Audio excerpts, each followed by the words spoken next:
Good morning, everyone. Hope you are well. Today's learning is dedicated in memory of Leah Bas Feivel, Sylvia Bas Mordechai, Avram ben David Slavin, Shlomo ben Yisrael Morris, Eliezer ben Shmuel Teret, Eliezer Shalom ben Avram Shmuel Beret, Sipera Feigeler Bas Reuven Baruch, Shalom ben Eli, Beina Bas Feivel, from Shoshana Bas Yaakov Shmuel, and Esther Bas Chana Yosef. We wish each and every one of their respective families long life and only simchas. So we have just started our learning of the laws of repentance, which are found in Maimonides' work called the Mishneh Torah, and we're discussing today about what is required, how we achieve and accomplish Teshuva, repentance and atonement after all that we have done and shouldn't have done. So in the old days, in the good old days, there used to be what's called a temple, a sanctuary where the divine presence rested.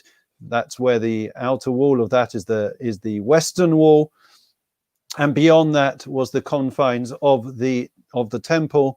The Holy of Holies was there, and the high priest in days gone by, when there was a temple, would symbolically, as it were, place his hands on a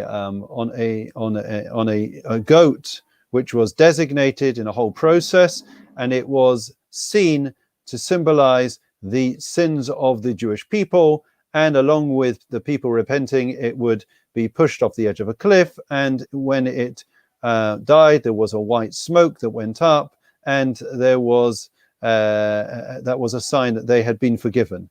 We don't have that anymore. There is no white smoke, and there are no goats that we are placing our hands on, despite the unusual circumstances of this particular year. So how do we, in the absence of sacrifices, how do we conduct ourselves in terms of Teshuvah, repentance? So it's fascinating. Maimonides says as follows, okay? So he says, Teshuvah has the power and potency to atone for any and every sin that we have done. That's his starting point. He says even a wicked person, afilu rasha kol yamav, even a person who is evil incarnate, a Jewish person who has been wicked, who has led the life of Riley and has, never ever led a very Jewish life. And yet, at the end of his life, he does teshuvah, he does sincere repentance, he goes through the stages that we will elucidate on another occasion, then he gains atonement, okay?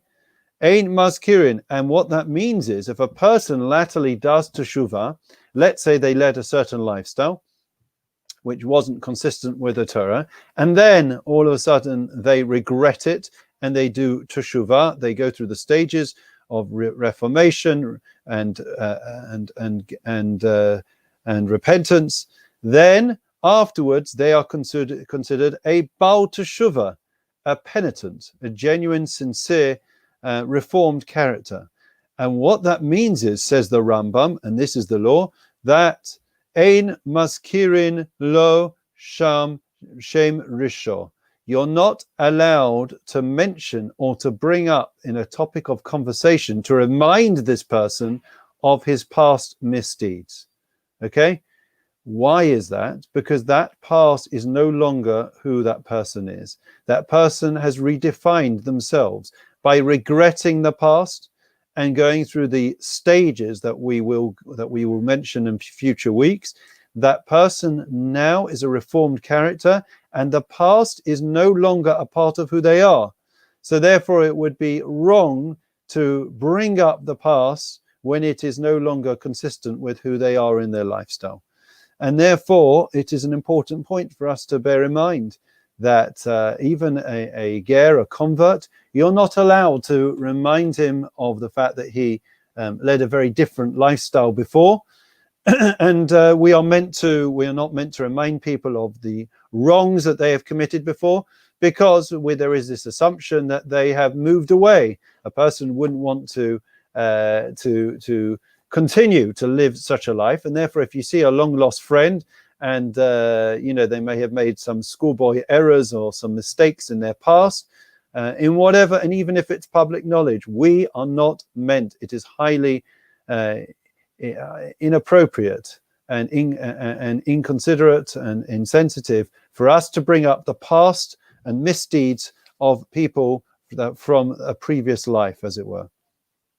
And the day of Yom Kippur, when a person, says the Rambam, when a person does go through the stages of repentance, then when with fasting on Yom Kippur, then the day itself atones. And that is a very important point.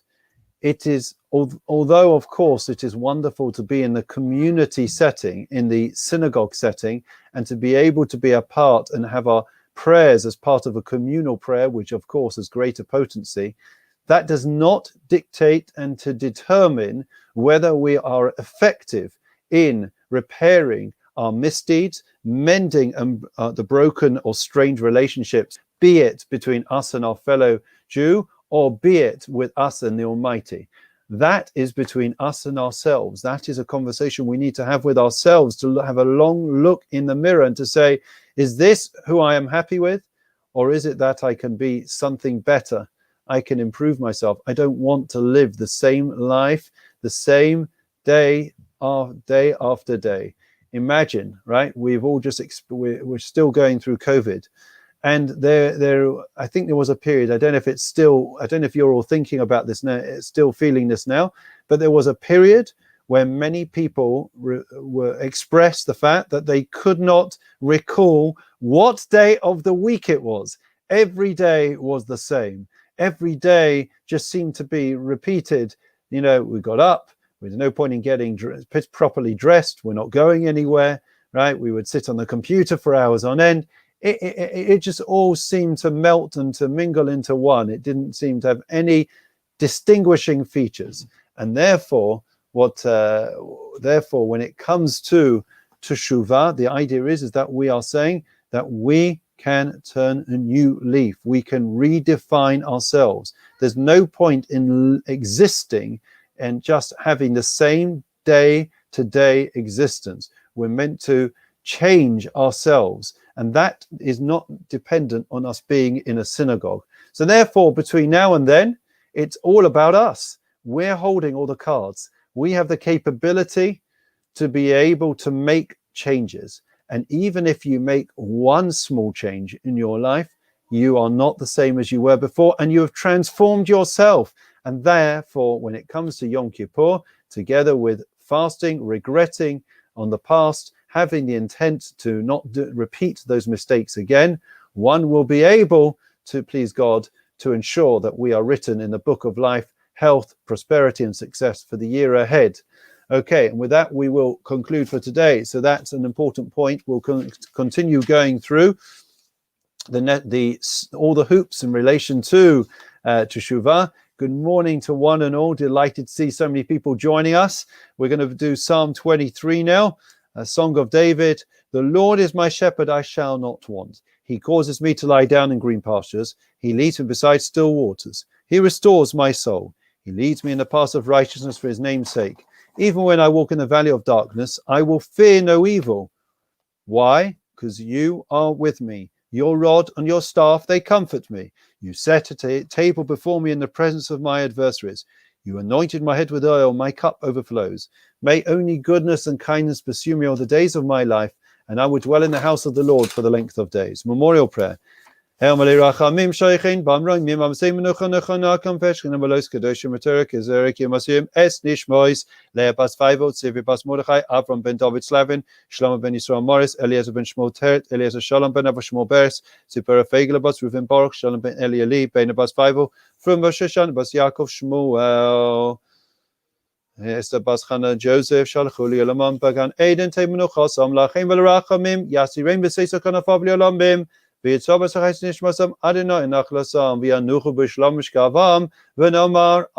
Long life wishes to all, in particular to David Goldring, who has the Levaya of his sister today.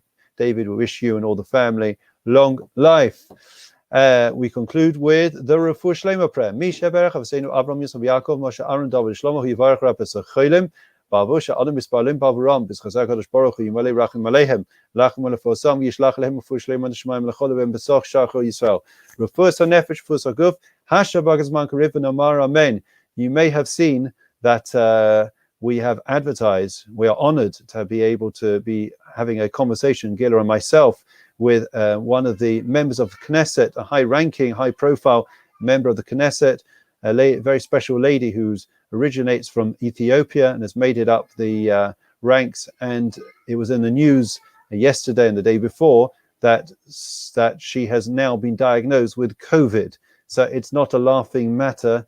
It is still very much prevalent, and therefore we all need to pray for that there is an antidote to this and a vaccine comes about soon. And in the meantime, we have to pray that we all stay safe and we shouldn't become complacent. Wishing everyone well. Have a great day. Keep safe, keep well. A number of events were emailed out yesterday. We hope everyone will join us. In the meantime, look after yourselves. All the best.